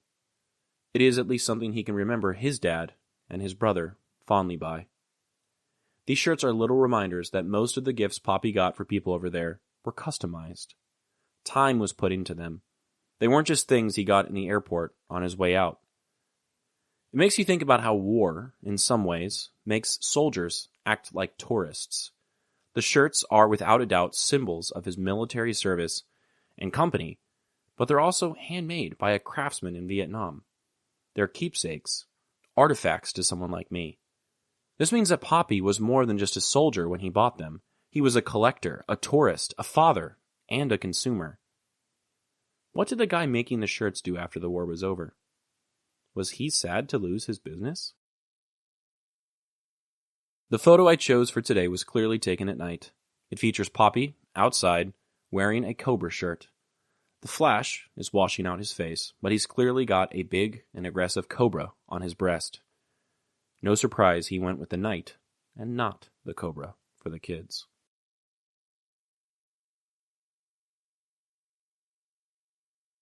25 May. Dearest Suzie, yesterday I didn't get my usual letter from you, so I figured you had finally just missed a day writing. Then this morning I had to go to the orderly room real early, and the mail clerk met me at the door with a letter that came in late last night. Then I went back at 1100, and today's mail had come in, and I got another letter. I hated to hear Jim had to go to the Dominican Republic, but I'm not surprised. But maybe he will be home before you get ready to go to Jersey. That is a good idea, getting him to help you drive part way. The other day I took that picture you sent me of Billy, and a little one I had of Brian, and got 2 colored enlargements made of them. They probably cost me $1.50 each with frames, but I wish you could see them. That old boy did a fine job on them. We aren't working today, but we have sure made up for it yesterday. One of the Vietnamese companies near here got ambushed, and many of them were killed, including 2 Americans. We spent the whole day searching for them. I flew 8.5 hours yesterday. I really appreciate you writing every day, even if I don't. Notice I didn't say couldn't. I have enough time to write every day, but most days I am just beat at the end of the day. Even when I don't fly, I stay pretty busy. Tell the boys I miss them, and I love all of you very much. It won't be long now. All my love, Bill. In today's letter, Bill opens with a small moment of joy. 2 letters from Suzie in one day. It's a reminder of how much of these daily notes mean to him, how carefully he waits for word from home. Even something as ordinary as a delay in the mail becomes a moment of worry, a gap in the rhythm that keeps him going. But the letter arrives, and so does another. It's a good day for mail, and a good day for remembering what he's holding on to. He also writes briefly about his brother Jim, a Marine now being sent to the Dominican Republic. In May of 1965, the U.S. had begun military intervention in the Dominican Civil War under the pretext of stopping a potential communist takeover. Bill doesn't dwell on it, but his tone is telling. He's not surprised by Jim's orders. One brother flying combat missions in Vietnam, the other en route to a Caribbean conflict. It's a quiet reminder of how deeply this era called upon young men from military families, how service for many wasn't a question, but a given. Bill hopes Jim can help Suzie with the drive north to Jersey, and it's clear he's already imagining his family in motion without him. The letter also contains one of those small emotional gestures that says so much more than it appears to. Bill had 2 photo enlargements made of their sons, Billy and Brian, and he writes with pride about how beautifully they turned out. He wishes Suzie could see them. It's another example of how he's reaching for home in every way he can, preserving it, framing it, keeping it close even as the war carries on around him. And that war is still painfully real. He mentions that a nearby South Vietnamese unit was ambushed the day before, leaving many dead, including 2 Americans. Bill and his crew spent the day searching for them, logging more than 8 hours in the air.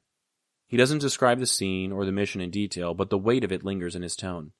He doesn't have to say what it was like. We can feel the toll it takes, physically, emotionally. Even on days when he doesn't fly, he says he's still beat. The pace is relentless, the risks are constant, and yet, somehow, he's still thinking about those photos, about his brother's travel plans, and about how good it will feel to be home. That's the note he closes on. It won't be long now. It's a phrase we've heard more and more lately in his letters, a short-timer's mantra, but this time it lands differently. Coming after news of his brother, after remembering how hard things can be for everyone, those 5 words feel more like a prayer than a calendar check.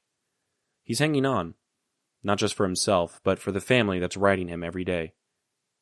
And we're left, once again, with the portrait of a man trying to hold together the pieces of war, family, and memory, knowing that soon, if he's lucky, he'll be home again to put them all in the same frame.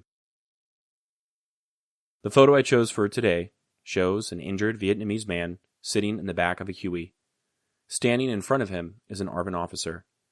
In the foreground is a blurry profile of a Vietnamese man. Could he be a civilian? A fellow member of ARVN? A POW?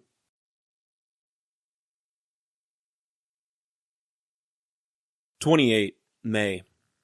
Dearest Suzie, I am still getting a letter a day, and that is real good, considering that I don't return the favor. But it seems that every time I sit down to write, something comes up. Thanks for the pictures, too. That little Brett is a cute little guy, and you look good enough to eat.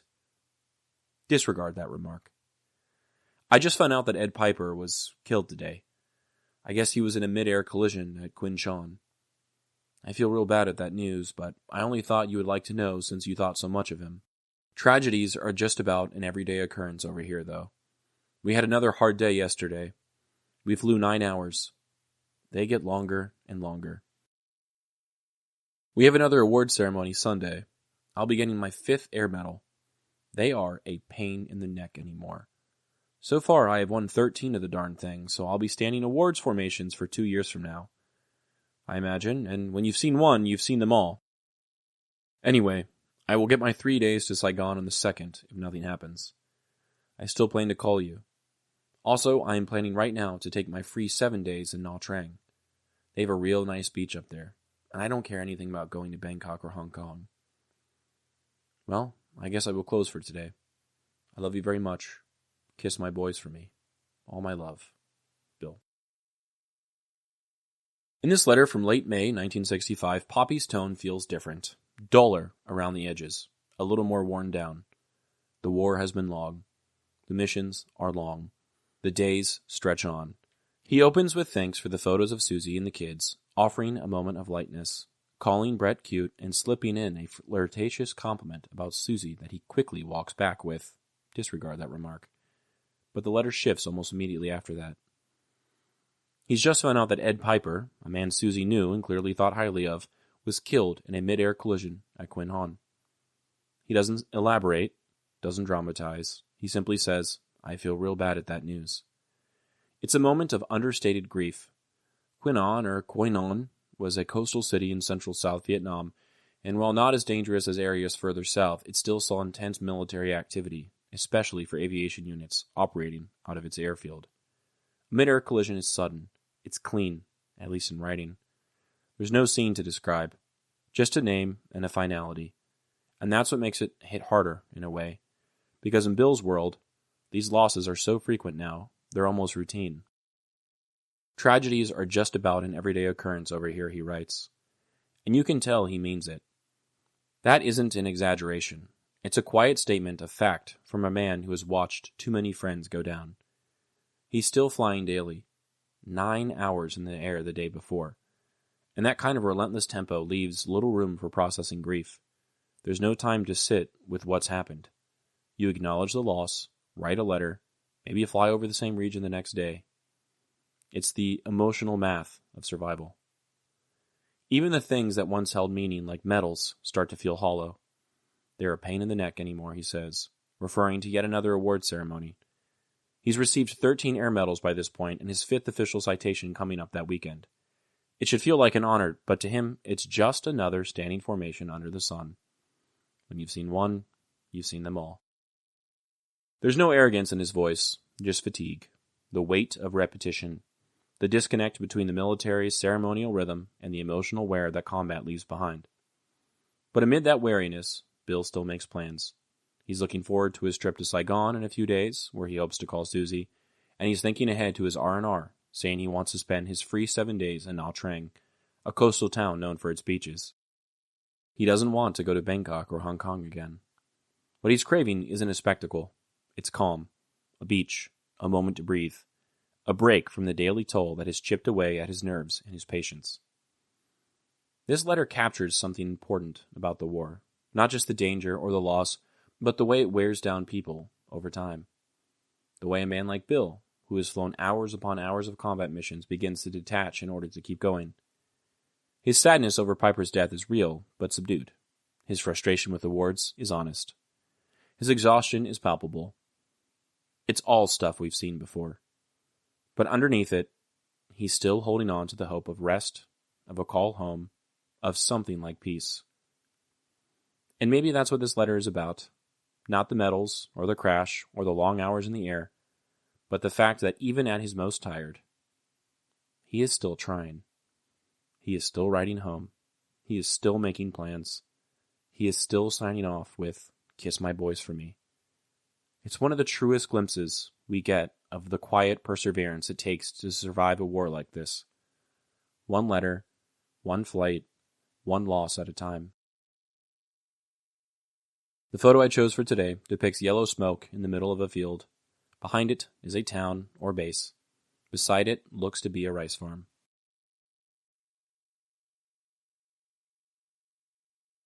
Knights of the Air, 114th Aviation Company, parentheses, AML, APO 167, crossed out 96357, San Francisco, California.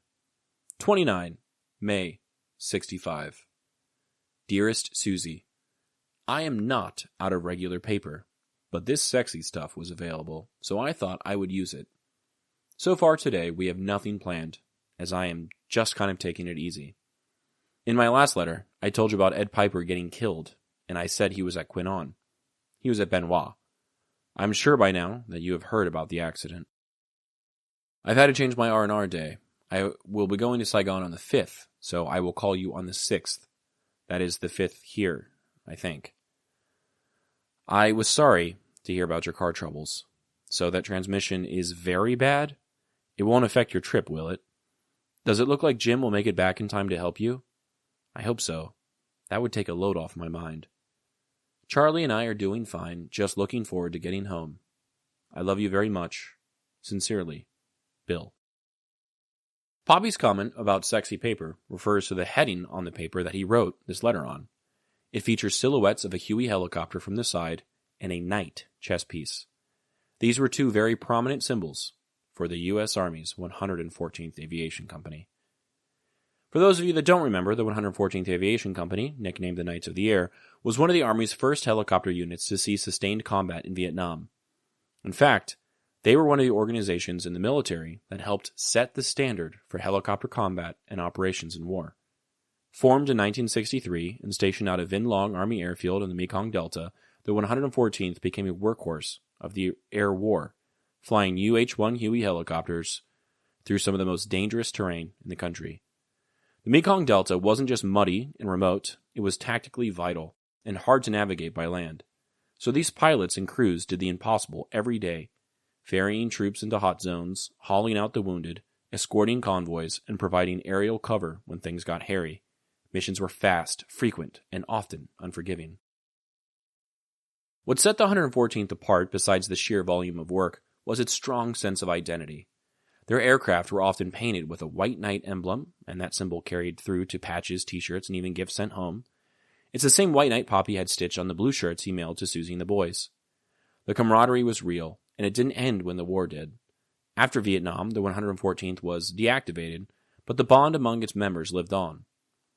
Veterans of the unit stayed connected through reunions and later formed an official association. They even published a coffee table book, collecting photos and memories of their time in country. Popi makes a brief appearance in it, a small moment, but a lasting one. The association even had a meeting this year, in 2025. After 9 years of continuous combat operations in Vietnam, the 114th Assault Helicopter Company concluded its mission at Vinh Long on February 29, 1972. But their story didn't end there. The unit was reassigned to the Panama Canal Zone, where it continued to serve with distinction. In Panama, the 114th took on a variety of missions, including humanitarian aid, disaster relief, and regional support operations. They provided critical assistance during natural disasters and participated in joint exercises, demonstrating their versatility and commitment that had defined them in Vietnam. This phase of service continued until the unit was officially deactivated at Fort Clayton, Panama in October 1987. Today, the legacy of the 114th lives on through the 114th Aviation Company Association, as previously mentioned. Comprising of former members and those who supported the unit, the association serves as a hub for preserving the history and camaraderie of the Knights of the Air. They continue to organize reunions and maintain a comprehensive website with historical data. For those interested in learning more or connecting with the association, their website offers a wealth of information and resources. Just Google them. The unit's post-war legacy isn't just about preserving memory, it's about honoring service that often went unseen. Huey pilots didn't always get the attention that jet fighter aces or infantry commanders did, but they were lifelines in the sky. When the roads were mined and the paddies too deep, the Knights of the Air were how you got in, and how you got out. They were part of what made the Vietnam War the first truly helicopter-driven conflict. And for those who served in the 114th, including Popi, the work wasn't glamorous, but it mattered. It meant getting the job done, bringing people home, and surviving to write another letter. The photo I chose for today depicts commanding officers for the U.S. and ARVN speaking with one another, looking at some papers set on a Jeep. The Jeep was one of the most convenient and readily available ways to get around on the ground, at least on bases and other places which were safer. They were introduced in World War II and are still used today. They are, at least, reliable cars. If only Meemaw had one.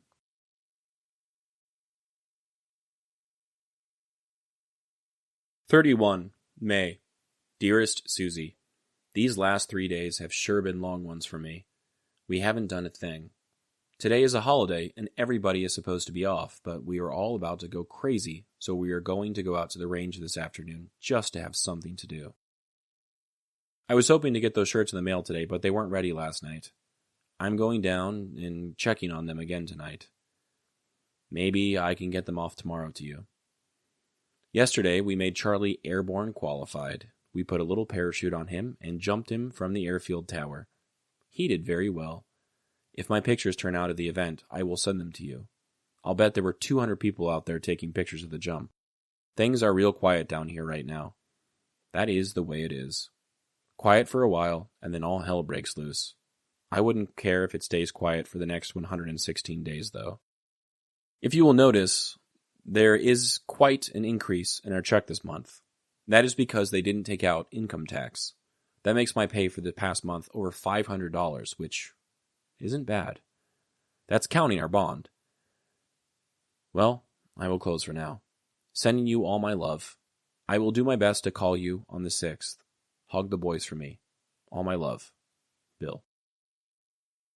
Popi writes this letter on May 31st, 1965, during what he calls a string of long days, quiet, dull, and mostly uneventful. It's Memorial Day, and while everyone's technically off duty, the boredom seems to be wearing them down. The only thing to do is head for the range for something, anything to fill the time. He mentions the shirts he had made, hoping to get them in the mail, but they weren't ready. He'll check again. Maybe tomorrow. And it's in that small detail, waiting on a tailor, planning a shipment, worrying about postage, that we see a side of the war we don't talk about that much. The enormous, grinding machine that kept Vietnam supplied.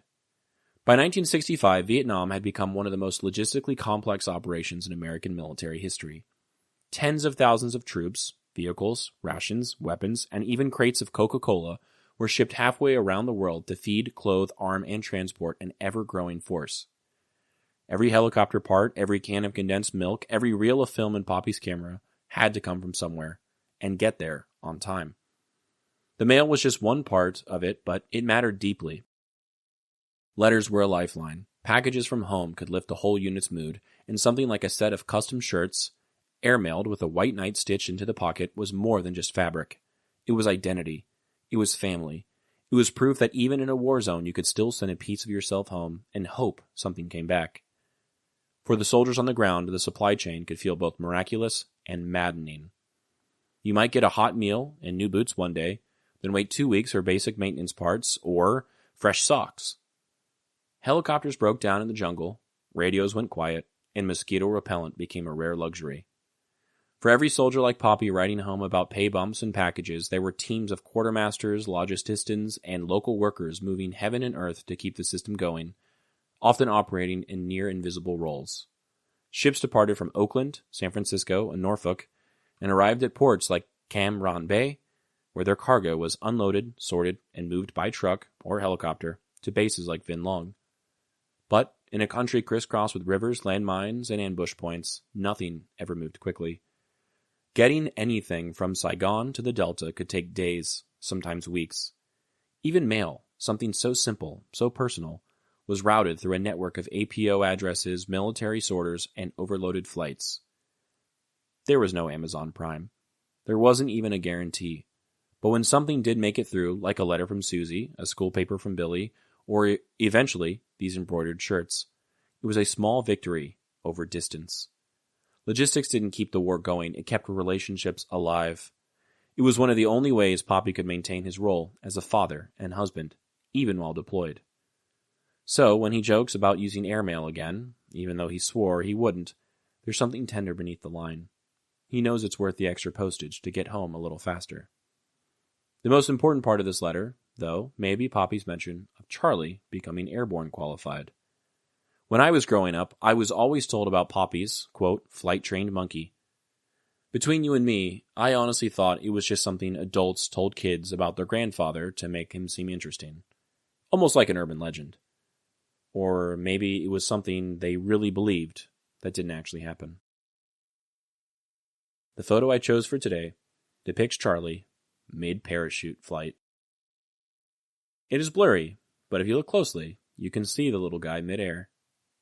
It wasn't until I got his slides and looked through them all carefully that I realized that Charlie was, in fact, parachute qualified. At least they put a small parachute on him and dropped him from a tower, and he fell safely to the ground. Once again, this is such a human thing for Popi to do. It is exactly what a 28-year-old man with a monkey and too much time on his hands should do.